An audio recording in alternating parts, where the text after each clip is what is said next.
이제부터는 약 한 10년 정도 뜨거울 뉴스가 될 수 있는 부분을 인터뷰를 통해서 알아보도록 하겠습니다.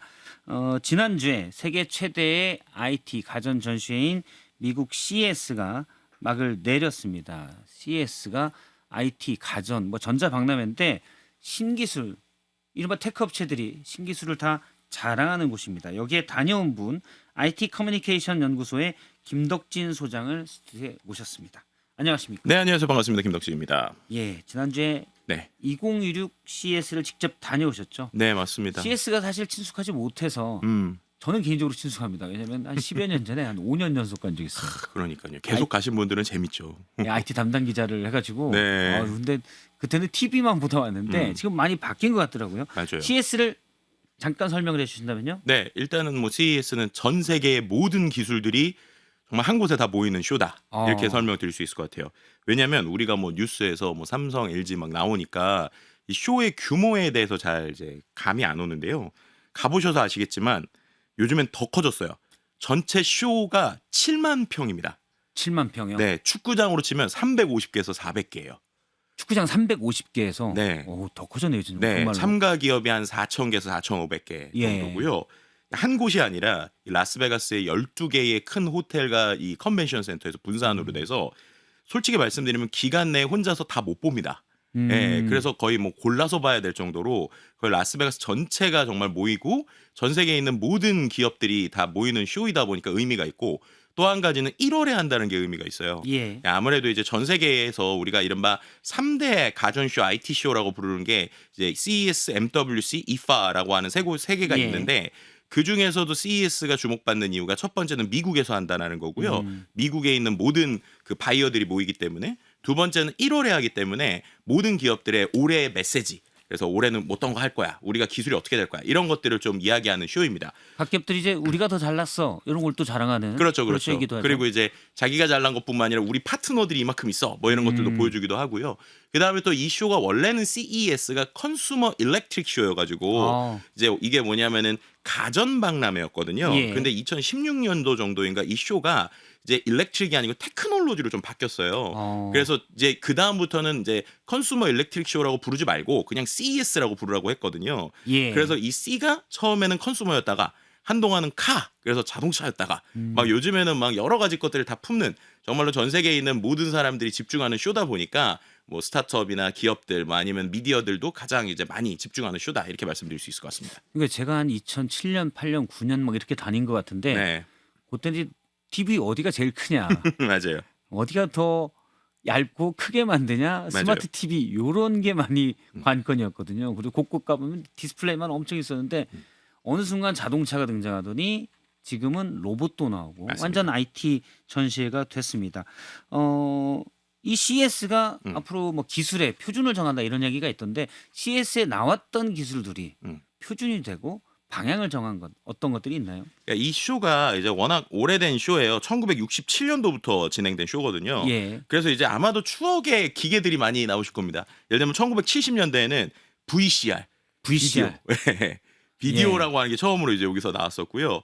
그리고 나서 1976년도에 VHS, 뭐 베타맥스 그래서 비디오 포맷 이런 이거 게 지금 나왔었고. VCR 모르실 분들이 계셔서 그렇군요. 네, 비디오 테이프를 통해서 네. 영상을 저장했다 볼 수 있는 것. 그렇죠. 뭐 이거는 아시지 않을까요? 81년대 CD 플레이어, CD 플레이어. 예. 예. 그리고 뭐 캠코더 이런 거 나왔었고 윈도우 95 도시는 여기서 맨 처음에 나왔었어요. 윈도우 95가 네. CES에서 맨 처음 공개됐나요? 네, 맞습니다. 그때 이제 그 마이크로소프트 빌 게이츠가 지금 마치 엔비디아의 젠슨 왕이 예. CES에서 막 발표하듯이 그 시절에는 이제 마이크로소프트의 그 빌 게이츠가 막 발표하고 그랬었거든요. 그러다가 뭐 DVD나 HD TV 이런 게 나오다가 2014년 15년 이후로는 뭐 스마트홈 기기나 자율주행 기술 플랫폼, 서비스 로봇 뭐 이런 것들이 계속 나왔고요. 그 다음에는 뭐 최근에 이제 피지컬 AI 로봇까지 여러 예. 가지 것들이 계속 쏟아지고 있는 쇼라고 보시면 될 것 같습니다. 일단 김덕진 소장님이 올해 CES를 다녀오셨는데 네. 올해 CES에 주목할 점은 뭡니까?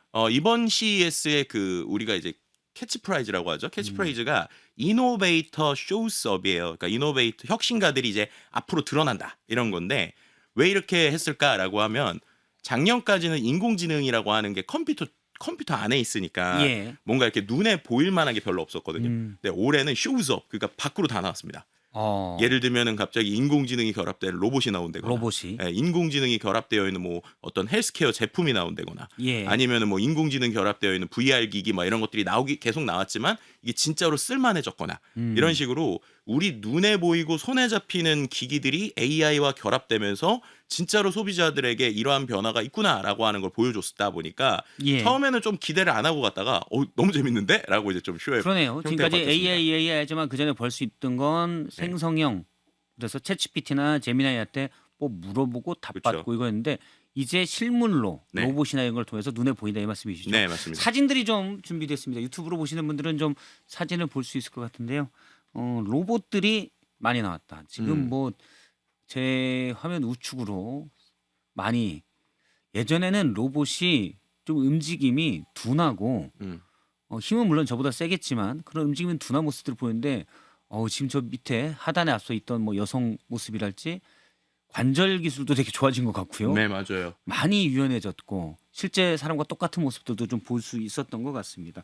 특히 이 로봇이 많이 관심을 끌었어요. 네, 맞습니다. 실제로 저 로봇들 중에서도 특히나 이제 작년 같은 경우에는 뭐 우리가 알고 있는 중국의 유니트리 뭐 그리고 이제 약간 감정을 얘기해주는 약간 그런 약간 조금은 덜 움직여지는 로봇들 한두 개 정도였거든요. 예. 근데 올해는 제 눈으로 본 것만 부스가 30개, 뭐 20개 정도 정말로 많은 로봇들이 있었고 또 우리나라에서도 이제 맥스 얼라이언스라고 그래가지고 이런 로봇에 대한 것들을 공동관을 또 만들었었어요. 그래서 정말로 올해는 로봇판이었다 뭐 이렇게 좀 말씀드릴 수도 있을 것 같아요. 로봇판. 네. 저희가 몇 개 영상을 준비했는데요. 일단 빨래 개는 음. 기계 영상이 있고요. 지금 요 로봇이 네. 빨래를 갭니다.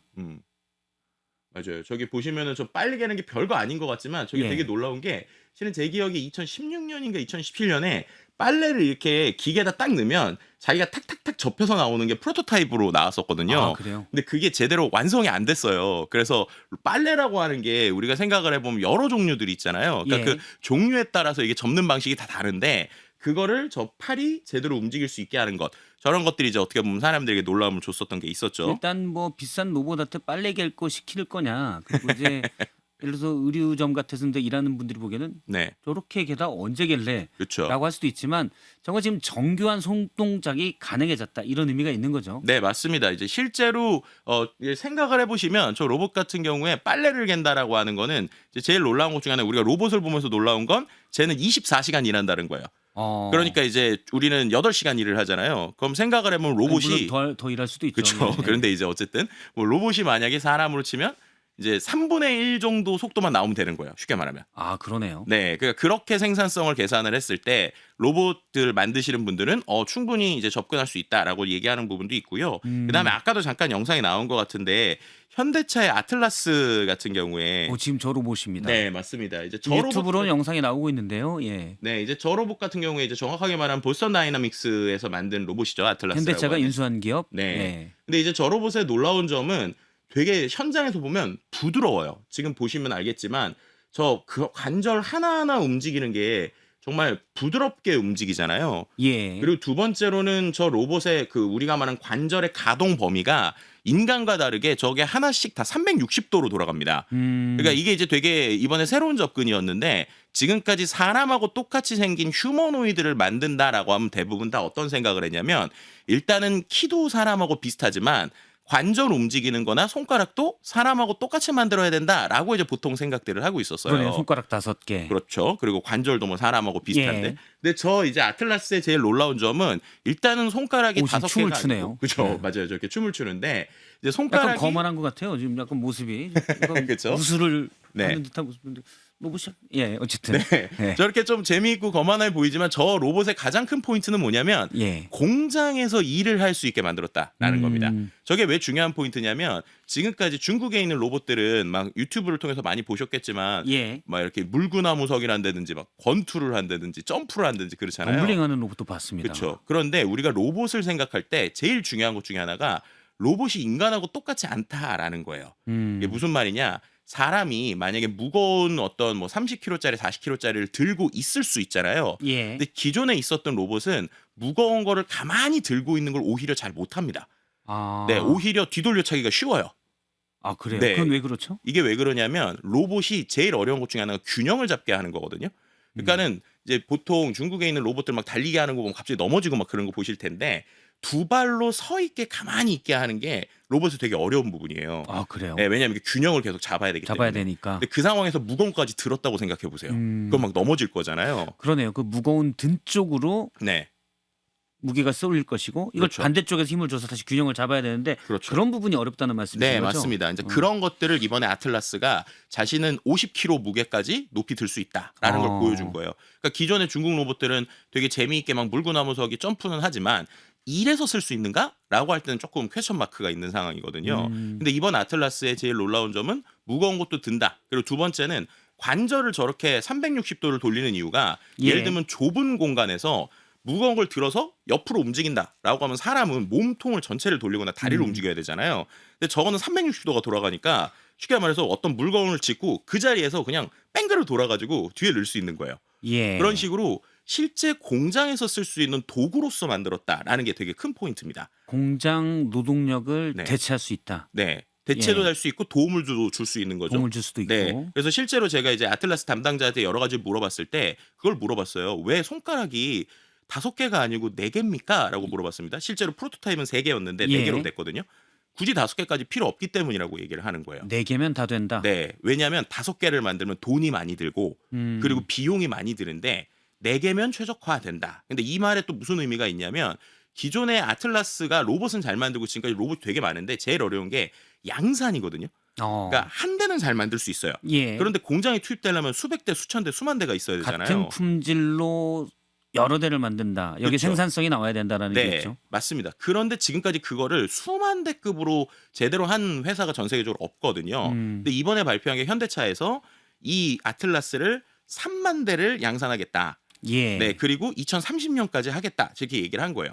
그러니까 원래 이 보스턴 다이나믹스는 연구 집단인데 가격을 낮추고 효율성을 높이면서 도구적으로 일할 수 있는 걸로 가져오겠다. 실제 판매될 수 있는 그렇죠. 공장에서 쓸 수 있는 로봇을 만들겠다. 그렇죠. 이런 거군요. 그게 이제 어떻게 보면 우리나라뿐만 아니라 전 세계 특히나 중국까지도 상당히 놀라움을 줬고요. 예. 그 외에 우리나라의 뭐 A 로봇이나 이런 로봇들도 결국에는 우리는 저렇게 뭐 여러 가지 쇼할 시간 없고 그냥 집중해서 일을 하거나 할 수 있는 거에 집중하자라고 하는 쪽이 우리나라의 최근의 로봇의 어떤 흐름이다 이렇게도 말씀드릴 수 제가 있습니다. 예전에 자동차 공장 가봤는데 물론 한 15년 전이긴 합니다. 네네. 가보면 공장에 로봇이 있습니다. 거대한 로봇 팔이 움직여서 그렇죠. 큰 부품을 갖다가 차체에 붙여준다거나 몇몇 공정들을 로봇이 하는데 지금 아틀라스나 이런 것들이 기존의 공장에 있는 로봇과 로봇 네. 팔과 다른 점은 아주 다양한 일들을 할 수가 있다. 이렇게도 그렇죠. 볼 수 있겠네요. 네, 맞습니다. 이제 기존의 로봇팔이 아닌 얘는 이제 움직이면서 여러 가지를 하는 거죠. 그리고 거기서도 이제 되게 중요한 포인트가 있는데 실은 또 우리가 최근에 보는 휴머노이드를 보면서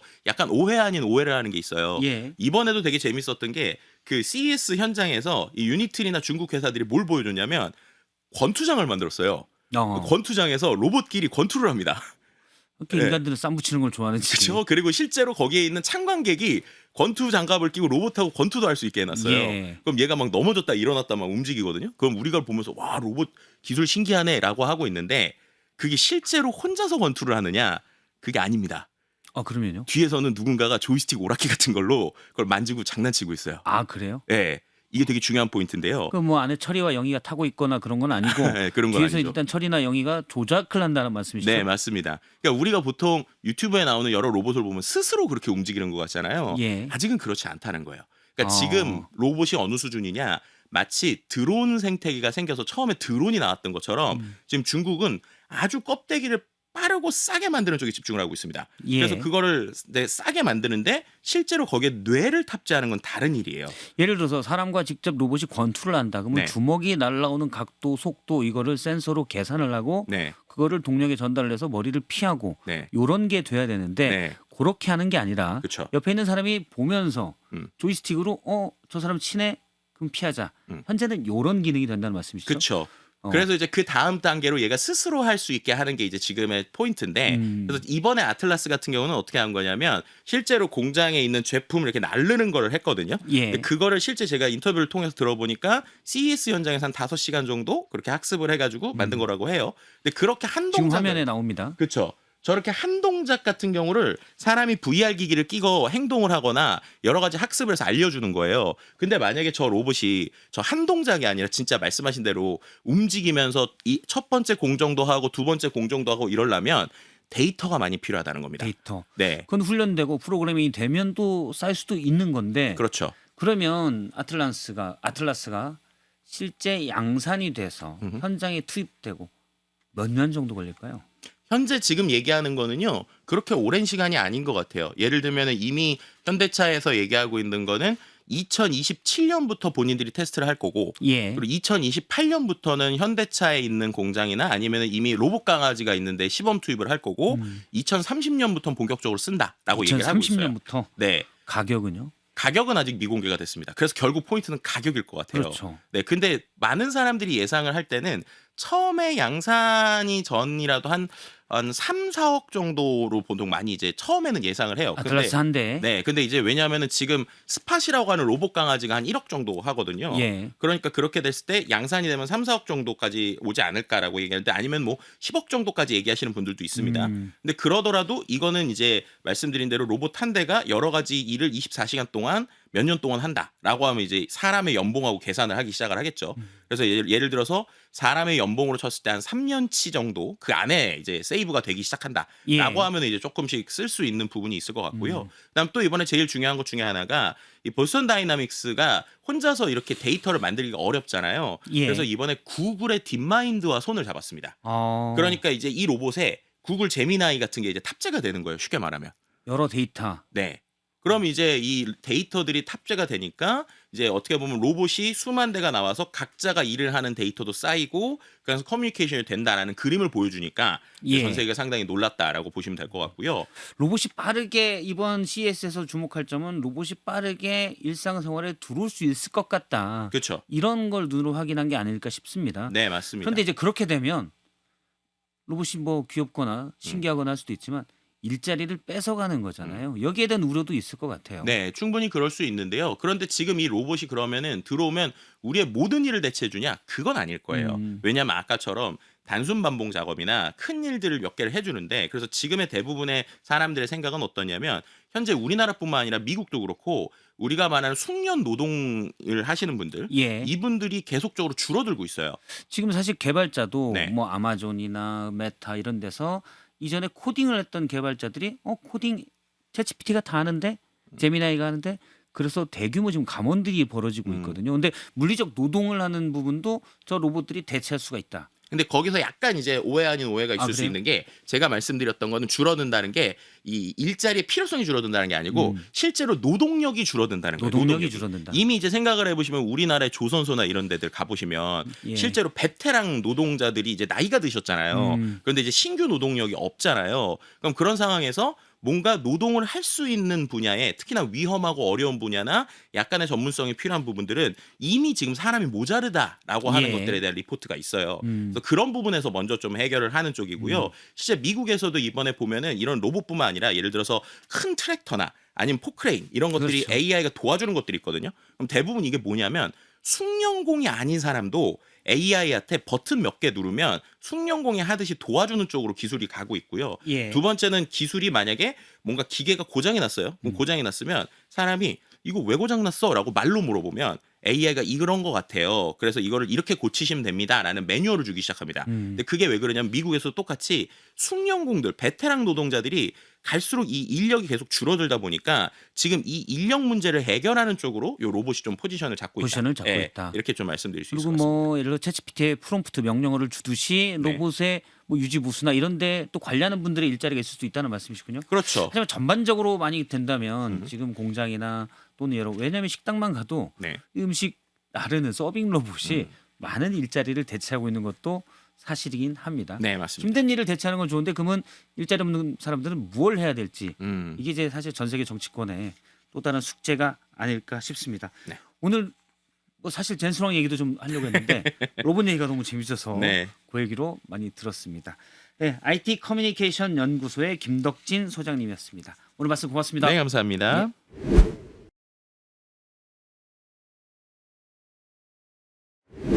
예, 유튜브로 아, 너무 재밌었어요. 아, 다행입니다. 로봇 얘기. 예전에 그 IT 때 하셨던 피가 조금 끌어오르시는 것 같은데요. 아니 그때도 피는 끌어오르지 아, 않았어요. 그러셨군요. 제 피는 늘 침착합니다. 알겠습니다.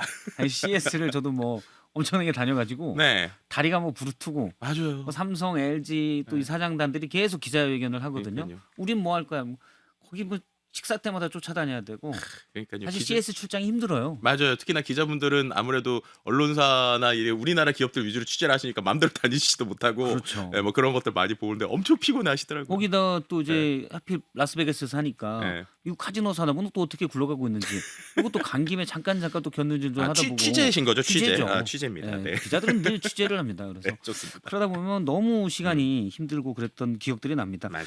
앞서 로봇 얘기했는데 빨래하는 로봇도 재밌다면서요. 네, 그러니까 빨래하는 로봇도 있지만 빨래보다는 이제 네. 청소 로봇이 청소 재밌어요. 로봇. 화장실 청소를 해주는 로봇이 로봇 있는데 지금 저 로봇이네요. 네, 제가 이제 실제로 가서 본 것 중에 제일 재밌었던 기술 중에 하나거든요. 저기 보시면 저 그 기계 통 같은 거 있잖아요. 예. 저기서 이 로봇팔이 소를 꺼냈다가 물 뿌리는 걸 꺼냈다가 저 뒤에서요? 네, 저 뒤에서 저걸 다 뺐다 꼈다 합니다. 어. 실제 청소하는 데는 시간이 좀 걸려요. 저 소변기 예. 3분, 저 이제 그 세면대 3분, 저 양변기 6분 정도 걸리거든요. 예. 그럼 저렇게 다 해가지고 한 12분 정도 걸리는데 그럼 저 솔도 지 안에 넣어가지고 이렇게 로봇이 청소도 하고 그렇습니까? 네, 저 안쪽에 통에 예. 솔에서 소독하는 것도 있고요. 물 뿌리는 것도 있고 쉽게 말해서 이제 청소하시는 분들이 이 옆에 차고 다니는 걸 제가 다 차고 있어요. 예. 그리고 이제 저 안에 물을 또 갈아주기도 합니다. 요즘에 보면 로봇 청소기도 물 갈잖아요. 예. 그런 것처럼 물도 갈게 움직이는데 저거는 음, 관절들이 그렇게 많이 필요하진 않아서 다리가 일단 바퀴로 돼 있기 때문에 맞아요. 비용이 그렇게 비쌀 것 같지는 않네요. 네, 저게 실제로 비용을 물었더니 저건 이미 상용화돼서 판매되고 있는 제품인데 예. 6만 달러 정도라고 해요. 그러면 한 네. 1억 정도. 네, 1억 조금 안 되는 거죠. 그런데 네. 이제 저게 중요한 거는 저거 한 대가 말씀드린 대로 12분 정도 걸리는데 만약에 큰 쇼핑몰에 예. 쇼핑몰이 끝나고 나서 저거 이제 켜놓고 음. 쉽게 말해서 집에 갔다 오면 저게 이제 변기 청소가 다 되는 다 거니까 해놓고. 실제로 싱가포르에서는 저거를 좀 많이 이미 판매를 하고 있고 예. 군부대나 이런 데서도 쓴다고 그래요. 그래서 저거야말로 제가 볼 때 되게 재미있고 의미 있는데 저런 건 진짜로 자칫 잘못하면은 청소하시는 분들의 일자리를 저 가져갈 수도 있겠다. 그렇죠. 근데 저게 아직은 바닥은 못 닦는데요. 바닥은.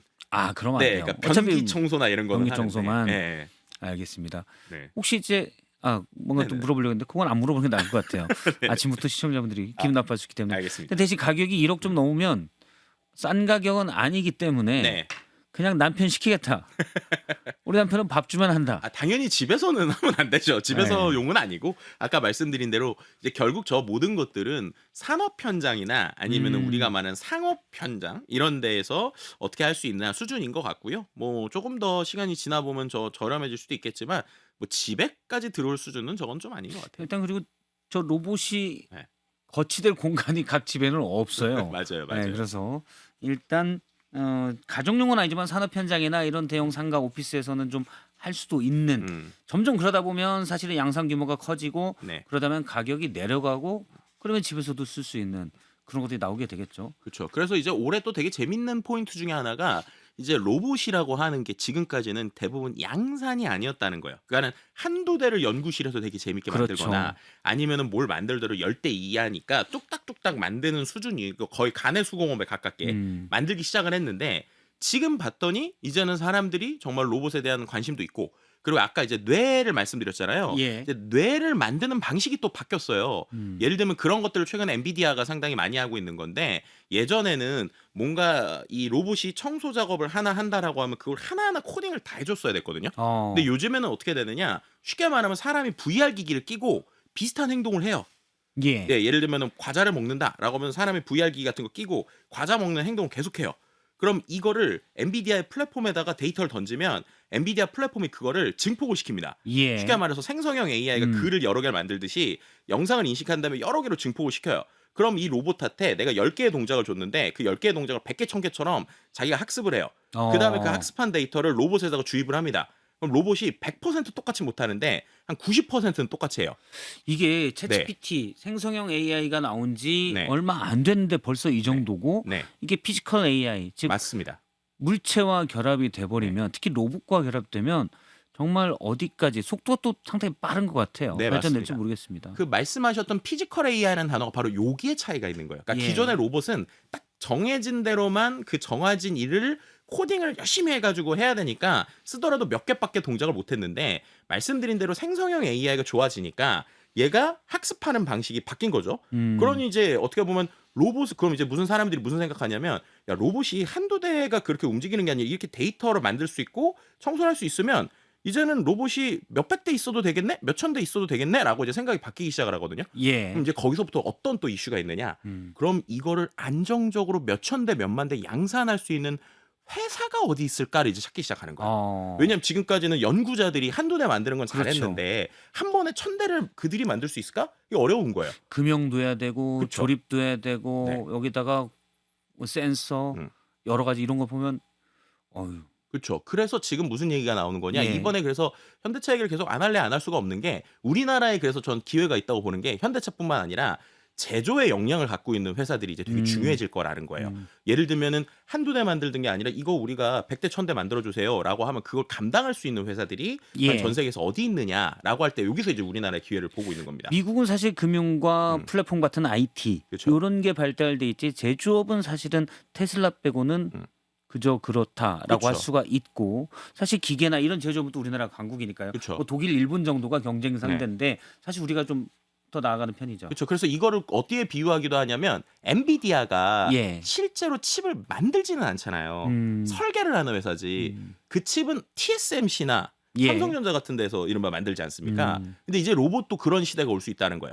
그러니까는 제조를 하고 프로토타이핑을 만들고 어떠한 샘플을 잘 만든 다음에 양산하는 예, 업체는 양산하는 업체로 가는 거죠. 근데 이 양산도 이제 어떻게 보면은 단순히 그냥 맡기는 수준이 아니라 이게 워낙 복잡하고 다양한 제품과 부품이 있어야 되다 보니까 예. 그거를 할 수 있는 어떤 역량들을 보고 있는 거예요. 근데 그래서 이제 올해 제가 중국이 놀랍고 조금 무서웠던 부분이 바로 요게 하나 있었는데 생각을 해보시면 우리가 드론이라고 하는 것도 전 세계적으로 보면은 되게 처음에는 되게 많았거든요. 근데 지금 보면은 거의 DJI라고 하는 회사 하나 예. 중국에서 거의 심천이라고 하는 그 지역을 중심으로 다 만들어지고 있어요. 근데 그게 왜 그러냐면 거기 가면 없는 부품이 없는 부품 생태계가 다 있습니다. 하나의 클러스터가 완전 돼버렸군요. 그렇죠. 세계적인 클러스터가 돼서 다른 곳이 경쟁할 수가 없는 네. 상황까지 돼버렸다. 그렇죠. 그래서 이번에 말씀드린 것처럼 저는 이 다음 부자를 우리도 이제 준비해야 되지만 중국을 계속 봐야 되는 이유가 바로 여기 있는데 중국이 이번에 이 유니티리 같은 이제 조금 장난감 같은 로봇을 하는 회사들이 수십 개가 나왔어요. 그리고 그 중에서 또 엄청 잘하는 회사도 있었습니다. 예를 들면 손에만 집중하는 회사가 있었거든요. 샤르파라고. 근데 그 회사는 실제로 이 손가락에 대한 기술을 보여주려고 로봇이 포커 게임을 하거나 아니면은 우리가 말하는 그 색종이 접듯이 뭔가 이렇게 그 색종이 같은 걸 접어서 사람한테 주기도 하고 그런 손가락에만 집중을 하고 있거든요. 로봇의 손도 눈보다 빠른가요? 그렇진 않더라고요. 그렇지 아주 느리긴 않고요. 했습니다. 아직 느리고. 네. 예. 하여튼 그 손가락 관절을 움직일 수 있다는 걸 보여준 건데 그렇게 했고 어디는 또 부품만 나온 데들이 있어요. 그러니까 지금 어떤 거냐면 중국에서 마치 드론이라고 하는 생태계를 많은 데들이 경쟁하다가 결국 1등 하나가 남고 이 구조가 만들어진 것처럼 예. 로봇의 껍데기를 만드는 쪽에 그런 쪽으로 가고 있거든요. 그럼 그 다음에 거기가 정리가 되고 양산 시스템이 들어갈 거잖아요. 그럼 그렇게 됐을 때 과연 또 글로벌에 있는 기업들이 어디를 선택할 것인가라는 것들에 대한 패권이 앞으로 3년에서 5년 동안 되게 큰 변화가 있을 것 같아요. 우리도 빨리 그 생태계를 만드는데 준비를 해야 된다. 네, 맞습니다. 사실 젠슨 왕이 얼마 전에 우리한테 그 GPU 칩을 공급하기로 하고 이것도 피지컬 AI를 그쵸? 같이 손을 잡자 이런 것도 있었어요. 네, 맞습니다. 이번에 그 저거 하나만 더 여쭤보도록 하죠. 네. 자율주행 택시 네네네. 죽이라고 죽스인가요? 죽스인가요? 네. 지금 아마존 지금 화면에 네, 나오는데 맞습니다. 저 차가 아마존 로봇택시 죽스인가요? 네, 뭐 맞습니다. 화면 하나 있고 네. 알아서 그냥 지가 다 가더라고요. 네, 맞습니다. 실제로 제가 타봤는데요. 예. 저거 같은 경우는 말씀하신 아마존이 이제 회사를 인수를 한 거예요. 그래서 죽스라고 하는 회사를 인수한 건데 저기 보시는 것처럼 스마트폰으로 그냥 불러요. 예. 부른 다음에 차가 오면 이 차가 아까 보신 것처럼 재밌게 생긴 게 앞뒤가 똑같아요. 그래서 앞으로도 갈 수 있고 뒤로도 갈 수 있는 마차형 그러네요. 형태거든요. 지금 딱 보니까. 네. 그리고 저 안에 타면 딱 4명만 딱 탈 수 있어요. 예. 그리고 저기 열 때 제가 너무 편하게 앉아 있는데 지금 이게 김덕진 소장님이 탄 모습. 맞습니다. 저기 보면은 잠깐만요. 이건 꼭 네. 다뤄보자 그러더니 지금 본인 사진 하려고 다뤄보자고 아니에요. 한 거 아니에요? 그건 예. 아니고요. 네, 저기 보시면은 위에 이렇게 반짝거리기도 하고 제일 예. 중요한 게 저기 앉으면 개인 맞춤형이 약간 사무실 같은 느낌이 들어요. 네, 음악도 조절하고 그 안에서 뭐 온도도 조절하고 빛도 조절하면서 또 얘가 우리나라에서 보통 자율주행차 움직인다면 되게 느리게 가잖아요. 예. 쟤는 최대 120km까지 갈 수 있습니다. 그래요? 네. 그래서 실제로 라스베가스에서 얘가 움직이면서 막 껴들기도 하고 뭐 하고 다 움직이거든요. 라스베가스는 자율주행차가 다닐 수 있게 네. 돼 있죠. 네, 특정 부분에 허가를 받으면 할 수 있고요. 근데 저 죽수도 지금 실제로 운용되고 네, 있는 거죠. 운영되고 있습니다. 근데 무료로 아직 탈 수 있고요. 쇼 때문에 등장한 게 아니라 네. 현재는 그냥 라스베가스에서 어느 공간 내에서는 의도로 네. 시범 네, 서비스라고 해야 시범 되나? 서비스를 하고 있죠. 예. 그래서 호텔 중심으로 움직이다 보니까 가족 단위 친구들이 와서 뭐 아이들이 너무 좋아해요. 저거 막 열고 들어가가지고 아 재밌다 이러면서 타고 다니거든요. 기사님이 안 계시니까 네, 본인 틀고 싶은 음악 틀고 그렇죠. 하고 싶은 얘기 하고. 네. 어. 그리고 저 안에서 또 상당히 조용해서 저거를 타고 있는 동안에 그냥 이런 느낌이 들었어요. 이게 진짜 자율주행이 되면 우리가 자동차 안에서의 공간이 예. 정말로 막 10년 전부터 얘기하는 것처럼 나만의 컨텐츠를 소비하거나 내가 뭔가 일을 할 수 있거나 내가 회의를 하는 정말 그냥 공간이 되겠구나. 그러면 내가 실제로 뭔가 차를 타고 움직일 때까지도 나만의 공간 안에서 내가 일을 하거나 작업을 하는 정말 또 다른 어떤 개념의 공간이 예. 되겠구나라는 생각이 상당히 많이 들었던 이 느낌이었습니다. 부분도 사실은 이제 미국 내에서 몇몇 도시 그리고 라스베가스에서는 시범 서비스 또 상용 서비스 또 되는 곳들이 있는데 네네. 우리나라도 시범 서비스를 하고 있습니다. 자율주행 버스 같은 경우 그렇죠. 그런 사람이 타 있죠. 이게 아직 뭐 여러 인프라랑 같이 결합돼야 돼서 아주 빠른 속도는 아니지만 네. 뭐 10년 안에는 택시 기사님들은 어디로 가야 되는지. 그러니까요. 오히려 제가 생각할 때는 이게 지금 좀 이 맥락이 좀 재밌었던 게 있었는데 오히려 저 죽스를 탈 때 제일 불편했었던 점이 뭐냐면 예. 인간 기사님들하고 어. 저 죽스가 서로 눈치 싸움을 그렇게 하는 거예요. 아 그래요? 네, 이게 무슨 말이냐면 실제 우리나라에는 우버가 이제 안 하고 있잖아요. 그래서 택시 기사님들만 있는데 이제 미국 같은 경우는 우버나 이런 이제 라이쉐어가 많다 보니까 아예 그 차를 대는 데가 따로 있습니다. 예. 그래서 그 우버 같은 차만 타는 데가 보통 호텔에 따로 있거든요. 우버 택시 정류장이 따로 있다는 말씀이시죠? 그렇죠. 예, 그런 식으로. 근데 거기에 이제 이 죽수도 들어와요. 그러면 거기가 보통 넓은 호텔은 한 3차선 정도 돼 있어요. 그럼 이제 다 어쨌든 손님을 잘 모셔야 되니까 맨 안쪽으로 딱 들어와서 거기에서 문을 열어야 되잖아요. 예. 근데 거기서 죽스가 왼쪽에서 예를 들면 왼쪽 차선에서 오른쪽 차선을 들어오려고 할 때 운전자가 조금만 앞으로 가면 이 죽스가 너무 방어 운전을 해요. 그래서 갑자기 멈춰버립니다. 예. 그럼 갑자기 두 선을 얘가 막아버려요. 그러면 이 뒤에 있던 실제 운전자도 앞으로 치고 나가면 되는데 이제 이 죽수에는 운전자가 없잖아요. 예. 그러니까 언제 움직일지 감을 못 잡으니까 서로가 눈치 싸움을 하는 거예요. 네. 그러다가 막 뒤에 있는 사람들은 왜 죽수 안 가냐고 빵빵거리고 막 그러기도 하고. 예. 그다음에 이제 또 그 좌회전 신호를 받을 때 얘가 만약에 저 멀리서 50m 앞에서 차가 온다. 그러면 사람은 보통 저 멀리서 차가 오더라도 내가 지금 좌회전하면 되겠구나 해서 엑셀을 밟고 움직일 때가 있잖아요. 근데 얘는 저기서 좀 움직일라 하면 또 차가 오면 또 멈추고 막 이런 식으로 서로 눈치 싸움을 하는 거예요. 그게 사람들은 사실 운전하다 보면 네. 이런 비보 좌회전이다. 네. 좌회전을 저 멀리서 와요. 근데 속도가 되겠나 싶은데 네. 저 차가 약간 속도를 줄이네. 네. 그러면 내가 갈 걸 생각하고 있군. 요 계산이 한 0.1초 내에 이루어지고 그쵸. 하게 되잖아요. 네. 요걸 자율주행 택시들은 어떻게 하는지 네. 그래서 궁금하긴 합니다. 네, 그래서 아직은 그런 게 좀 부족하긴 합니다. 뭐 최근에 테슬라 FSD 같은 경우도 잘하기도 하고, 예. 그래서 이제 뭐 조금 여담이지만 이번에 엔비디아에서 발표한 알파마요라고 하는 게 있어요. 알파마요. 예. 이 역시 자율주행 알파마요가 뭐 칩이라고 할까요? 모델인 거죠. 자율주행에 대한 플랫폼이라고 보시면 될 것 플랫폼, 같은데 이 알파마요가 추구하는 게 바로 그거예요. 뭐냐면 지금까지의 그 자율주행은 대부분 다 학습된 데이터를 기반으로 하거든요. 그러니까는 뭐 예를 들면은 라스베가스에서 내가 여기서 좌회전을 해야 되는 거다라고 하면 좌회전 신호를 보고 그거에 대해서 이렇게 해라는 룰 베이스 기반이고 그 외에 조금의 변수를 하는 수준인데 이제는 추론을 시키겠다는 거예요. 추론. AI처럼. 네. 그래서 마치 챗GPT한테 요즘에 답변을 받으면 예. 바로 답변을 하는 게 아니라 자기가 생각을 해서 단계별로 얘기를 하잖아요. 그런 것처럼 이제 이 자율주행차도 지금 아까 말씀하신 대로 저쪽에서 차가 저렇게 오니까 내가 지금은 빨리 움직여도 되겠다. 직진을 하자. 아니면은 빨리 엑셀을 밟자라는 추론을 시켜서 그걸 할 수 있게까지 하겠다라고 한 겁니다. 그리고 이제 이 추론을 한다라고 했을 때 보통 이제 제일 우리가 인공지능에서 두려워하는 게 얘가 어떤 의도를 갖고 이렇게 한 거지라는 걸 잘 몰랐잖아요. 근데 챗GPT 써보신 분은 알겠지만 요즘에 얘가 생각하는 단계를 볼 수가 있거든요. 예. 그런 것처럼 실제로 요 AI도 내가 생각해서 이렇게 이 이유 때문에 좌회전을 했어요. 라는 걸 보여주겠다까지 하는 게 이번에 알파마요이고요. 알파마요. 그리고 이 알파마요의 상당히 흥미로운 점은 이렇게 지금 엔비디아가 8년 동안 열심히 연구했었던 그거를 이제 누구나 쓸 수 있게 자동차 회사들이 원하면 우리 거 갖다 써라고 할 수 있게 공개를 했다는 거예요. 지금 자율주행은 테슬라가 앞서가 있다라고 네. 하는데 테슬라의 자율주행은 테슬라를 사야 쓸 수 있는 건데 그렇죠. 엔비디아의 앞서 알파마이오라는 플랫폼은 자동차 업체들이 갖다 쓸 수 있는 네. 예를 들어서 뭐 마이크로소프트의 윈도우처럼 네. 갖다 쓸 수 있는 그런 플랫폼이 된다는 그러니까 말씀이시죠? 그거를 보통 어떻게 비유하냐면 예. 테슬라는 애플 같고 예. 엔비디아의 방식은 안드로이드. 아. 네, 그래서 이제 구글의 안드로이드 안드로이드 OS를 시스템. 가지고 구글에 가지고 예를 들면 삼성 폰에도 들어가고 뭐 LG 지금은 안 하지만 LG 폰에도 들어갔고 뭐 여러 가지 폰에 들어갔잖아요. 그런 형태의 오픈 전략이라고 보시면 될 것 같습니다. 예. 그래서 이제 오히려 현대차가 이거를 가지고 뭘 할 것인가라는 것들에 대한 사람들의 관심이 좀 몰리고 있는 상황입니다. 자율주행도 저도 이제 미국에서 실제 또는 중국에서 하는 영상들을 보면 네. 놀라울 정도인데 맞아요.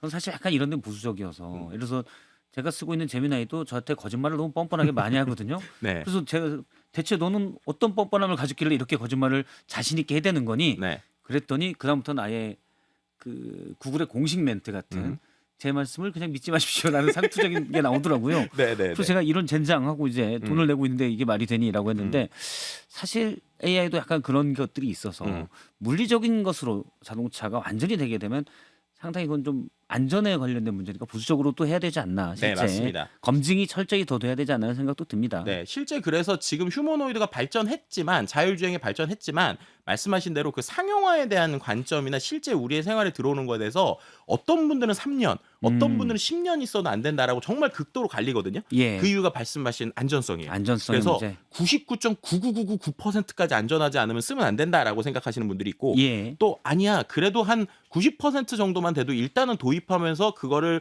시행착오를 겪어야 돼라는 분들이 있어요. 있고. 그러다 보니까 대부분의 이 로봇이나 자율주행이 아까 말씀드린 공장이나 아니면 사람이 하기 위험한 곳이나 거기서부터 먼저 그럴 수밖에 없는 이유가 또 여기 있다라고도 알겠습니다. 말씀드릴 수 있습니다. 사실 대기업들은 쟤네들은 먼저 잘 써서 빨리 기술을 습득하고 있는데 이러다 보니까 빨리 가고 싶은 그런 게 또 네, 있고 그렇죠. 여러 가지 각자의 생각들은 좀 있는 것 같습니다. 김덕진 소장님이 네. 이제 대한민국의 네로라는 IT의 전문가로서 아이고, 네. 로봇은 언제쯤 가정에 상용화될 걸로 보십니까? 글쎄요, 그 로봇을 어떻게 정의하느냐에 따라 되게 다를 것 같은데요. 바퀴 달린 애들 말고 두 발 달린 애들 진짜 라면 사람처럼 이렇게 예. 돌아다니는 글쎄요. 가정에서 그렇게 완벽하게 들어올 때는 저는 10년 이상 걸릴 것 같아요. 10년 이상도 예. 걸리겠다. 그러더라도 이제 어느 정도 반 정도 돼 있는 예를 들면 우리랑 감정을 교류한다거나 아니면은 나를 도와준다거나 일상의 것들을 도와주는 것들은 한 5년 안에 혹은 이제 어떤 것들은 2, 3년 안에도 되게 단계별로 들어올 것 같아서 로봇이라는 게 생각보다 되게 다양한 범위가 있구나라고 생각하시면 내 주변에 생각보다 되게 많은 것들이 있네라고 느끼시게 될 겁니다. 알겠습니다. 오늘 김덕진 소장님과 함께 2026 CS를 중심으로 IT의 미래에 대해서 들어봤습니다. 나중에 또 이런 얘기 우리 꿀단지분들도 이거 약간 네. 이렇게 미래를 좀 듣고 짐작하고 네. 제가 아는 분도 이제 노총각 분이 계신데 나중에 로봇 생기면 같이 얘기도 해야 되겠군 이런 생각도 할 수 있고. 이번에 실제로 대화 잘 되는 예. 약간 여성형의 로봇들도 있었는데 아. 예전에는 영어만 했거든요. 예. 한국어도 이제 잘하더라고요. 농담 따먹게 잘하는 로봇도 있습니까? 네, 꽤 재밌어야 그럴싸하게 되니까. 농담을 하는데 아직은 좀 너무 아재 개그 느낌이라서 아, 네, 조금 더 잘하면 좋겠다는 생각을 하게 그럼 됐습니다. 모두도 선택 가능하겠죠. 네, 뭐 예를 들면은 제미나이 같은 게 요즘에는 이제 네. 로봇에 탑재가 되니까 말투나 뭐 시니컬하게 뭐 이런 것들도 이제 가능하겠죠. 네. 알겠습니다. 김덕진 소장님과 함께 세상이 어디로 변할지 짚어봤습니다. 말씀 고맙습니다. 네, 감사합니다.